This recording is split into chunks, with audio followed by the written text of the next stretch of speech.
Now we're gonna open it up for public comments, so as Eric explained, please come up to, raise your hand, and then I'll recognize you, then you can come up to the mic and make your comments, so.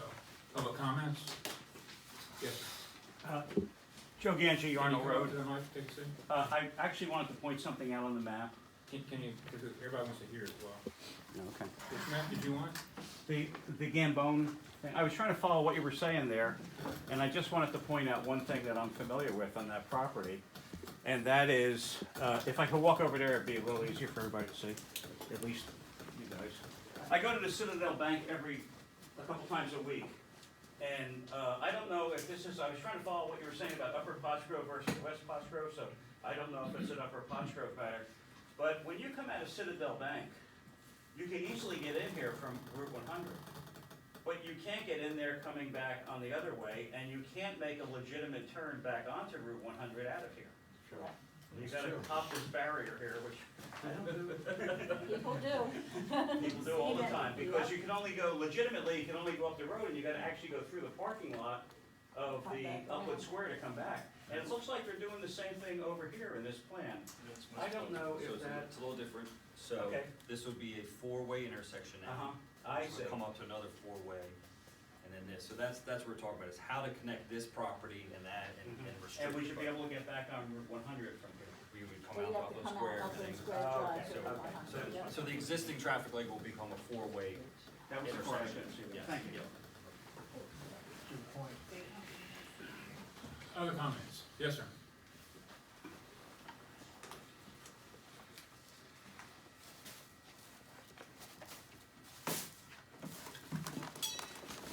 Keith Cow, 1941 Gilbertsville Road. Keith, can you hit the mic? Keith Cow, 1941 Gilbertsville Road.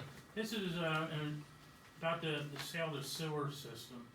On Pottstown Mercury, April 17, 2019, Slinkerton said if the price is right, when they sell the sewer system, we might be able to lower the sewer rate, pay off the $8 million in debt, $1 million gap in the pension fund.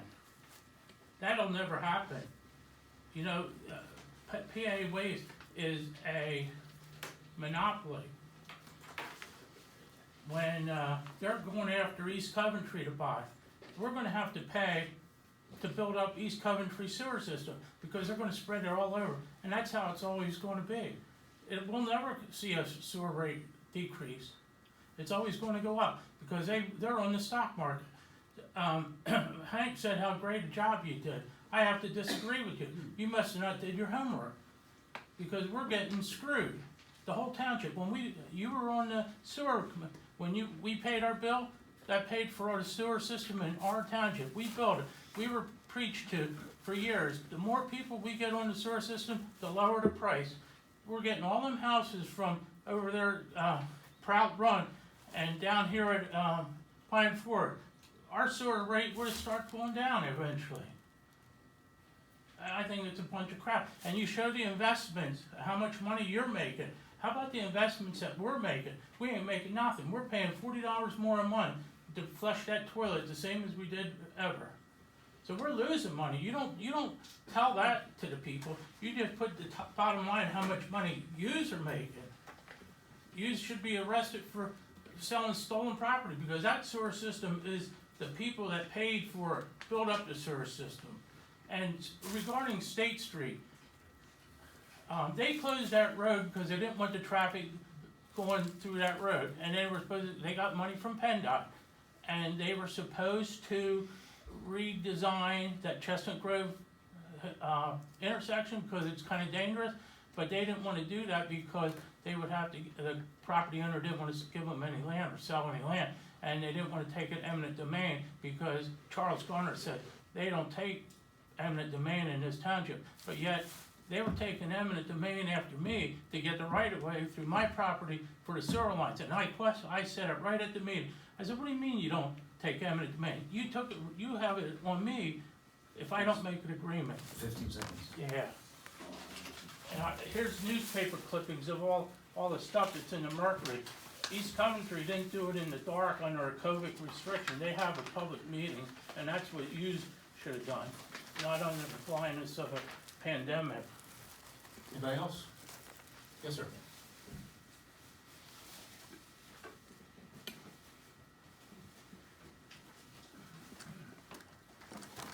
Jim Kapinski, 1958 Darnell Road. We do not have an alternate site committee for the proposed municipal complex, but we do have an alternate site report, which was prepared by CMC engineers. Does that report just go in the trash because we don't have a committee? But what we do have, we have 5 commissioners. I'm proposing that the 5 commissioners take that report and look at it, study it, and let us know what is the best alternate site for that. You don't need a site selection committee. We have 5 commissioners. Don made the comment that that report was very, very well done. So the 5 commissioners look at the report. If it's a property owned by the township, let us know what the best alternate site is and your reasonings why you picked that site. If it's owned by another property owner that you can't disclose, I can appreciate that. Eric did an excellent job talking about public comments. However, it's always, and you can phrase it as a question if you want to, but we don't have to answer yet. You're wasting a lot of money because you're getting tons of rights to know requests because you're not answering it. On August 15th of last year, there were 2 motions regarding public questions. The motion was made by Hank, second by Don, and everybody voted for it. And it was to add public questions to the agenda. And the positive of that is you have public comments and then you have public questions. So if somebody asks a question, when's ABC Road gonna be paved? That question will get in the minutes. All the questions would come under public questions. The second motion that night, and it was, I think Kathy made it was seconded by whoever, and everybody voted for it, was to give the public 3 minutes to ask questions during the commissioner's comments. At the last meeting, I sat back there with my hand up in the air because I wanted to make a comment. I had a question during the commission, and I wasn't called on. I sent Township, Michelle, and everybody at this table an email on the 27th of last month asking why aren't public questions added to the agenda? And the other question is, why wasn't I called on during the commissioner's comments? These are motions that you guys voted for. So don't motions mean anything? And it was unanimous. Every one of you said, yes, add public questions to the agenda. 15 seconds. I don't know who controls the agendas, but when is it gonna be added? Thank you. Others? Yes, ma'am.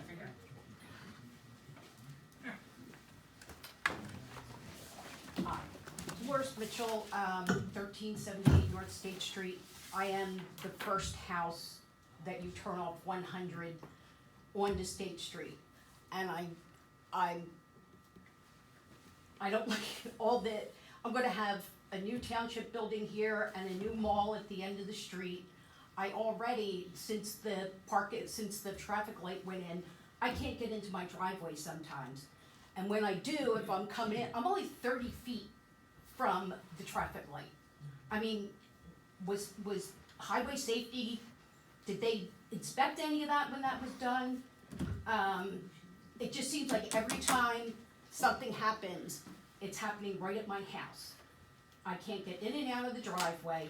Now we're gonna open up the mall because I remember that was shut off to protect the neighborhood. Now, we're gonna open it up and I'm gonna have triple the traffic. They closed down the other end of State Street, which put everybody out in front of my house. It's ridiculous. I got like Grand Central Station in front of my house. And then, not only that, when they built Upland Square, I can't tell you how long it took. It was like a year, 2 years. My cable kept going out, my electricity goes out, everything it affects that house because of where it is. It's no longer, I don't think it's not safe as a house. Nobody expects a car to be stopped 30 feet around a blind corner. I've almost got hit a couple times because they can't stop. Because you speed up, as soon as you see a yellow light, everybody speeds up to make it, and they're going around the corner and almost hitting me. And I'm asking that possibly, to reconsider the zoning to commercial. It's no longer a viable home. I can't even sell it. It's not gonna be worth anything, because people can't get in. Thank you. Thank you. Others? Yes, sir. Pay attention. Rich Comer, 1303 Farmington Avenue. Was just kind of curious what backdoor deal we're making with Commerce Drive. 250 cans sitting up there, nothing's approved. 250 cans sitting there on land that wasn't even approved, permitted, no fine, no nothing. It's still going on. Nobody does nothing. TP Trailers has at the very most 250 cans at one time that they're buying and selling immediately. TP Trailers says 250 cans sitting there is a lot of cans. So we're gonna put shipping cans up on Commerce Drive that the community is not gonna get any benefit from because there's no tax dollar. But in the meantime, this guy has operated this site for a year. There was a website that he was in business. The website was up and running. I figured the website out because my daughter was in the woods one day and I'm trying to figure out where my daughter is. And my wife pinged her on her cell phone. Well, guess what it came up? I don't know exactly, I'd have to ask her, but it came up Pottstown something storage. So that's what, then I went on the internet and guess what I found? I found her website. So what are we doing? We're still letting them go. Nothing has been done. No fine has been issued, no nothing. I mean, what's going on here? There's a backdoor deal somewhere. So, I mean, it's kind of crazy to me. I mean, you would think by now we'd have something going on. You know, the other thing about what the lady said about State Street. State Street's 100% correct. State Street's too narrow to handle all that traffic. All them people going to the shopping center is absolutely too narrow. Go with the cul-de-sac. Next thing, project on Farmington Avenue. You better look at the traffic. Farmington Avenue is an absolute circus. Farmington Avenue, every day I can count the cars that go past my house. It's great because they're going so fast. I haven't seen a police officer there in a while across the street. I know where they're at. They're down here at Moyer Road and 100, DOT and everybody. So, but we don't stop up there and do speed time no more.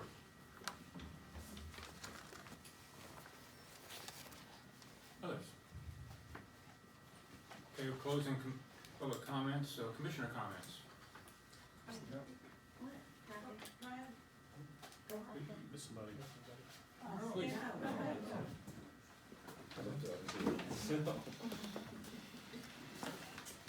Kathy Sikorsky, 2010 Gross Road. I have lived in this township as a property owner for 38 years, and I was given the understanding from a lot of my friends and family who live in this township that the commissioners were concerned that people weren't actually in support of saving the Smola farm and the way that it's used taxpayers' money to make it clean and green, because they weren't showing up at these meetings. And I want to tell you that my mother, my aunt, my mother's neighbor are all well into their 80s and 90s. And by the way, just as an aside, I want to thank the police and the commissioner who brought up the fraud issue, because old people are being very targeted in our township with fraud issues, both by telephone and in person. And so, yeah, watch out for your old people. But we have a very old township. We have a lot of elderly people who are not going to come to these meetings. It's too hard for them. They cannot come here. It's not accessible for them, both from their health and even just from, the time of day. It's too hard for them. But I assure you, I see that we've already spent in the last 3 months almost $25,000 on a special counsel about this small farm. So now we have a lawyer, now we have another lawyer. And I assure you that they are very, very concerned that taxpayer money is being misused. So if you need to get information from the people who can't come to these meetings, I would really ask you to find a way to get in touch with them, whether it be by mail or by some kind of asking for them to have input in another way.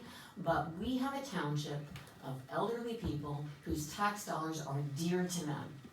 They don't have a lot of extra money. And so to not be recognizing that this is, number one, something that they were on the side of, they like it clean and green, and number two, they don't want a lawyer after lawyer after lawyer, and by the way, I'm a lawyer, so I'm on the side of paying for good lawyers, but not when it starts to be excessive with our taxpayer dollars.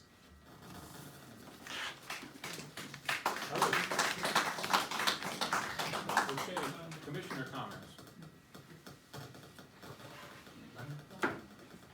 Okay, we're going to move into executive session, although we do expect one item when we come out, as it is personnel. All right, thank you, everybody.